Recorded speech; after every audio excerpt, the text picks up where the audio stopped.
More than a decade ago, G4 briefly provided a glimpse of what it would be like if video games and the culture and community surrounding them could support an entire full-schedule TV station. However, G4 was allowed to, even encouraged to, very rapidly decay into an absolute train wreck of a television network. It became a joke amongst many gamers, and it took down another great channel, Tech TV, in that process of destroying itself. What was supposed to do for video games what MTV did for music and pop culture in the 80s and 90s, instead spent most of its existence as a hollow Spike TV wannabe with a technology slant, generally informed by the least flattering aspects of the gaming and technology subculture, leaning heavily towards testosterone-driven, unintelligent drivel.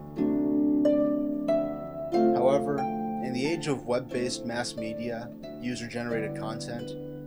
being represented by a TV station is nowhere near as important a mark of distinction for the gaming industry as it was in the early 2000s. Back then, a lot of gamers were still relying on 56K modems, and a 60-second MPEG took hours to download.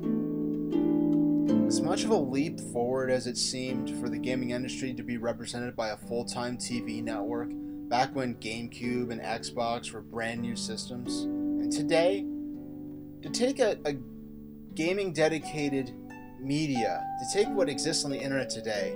and what's often lovingly handcrafted by amateurs, and very often to a professional level of production, to take that and restrict that to the really inflexible and almost archaic structure of a corporate controlled television station, it's almost pretty much absurd to even consider that possibility.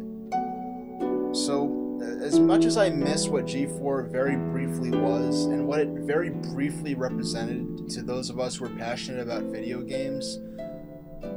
what it spent most of its time as was, in my opinion, an absolute embarrassment, and I'm glad it's over. But I have to admit, I nearly shed a tear as I snapped this photo of my TV screen. So that's my thoughts on the passing of the G4 television network, and thank you very much.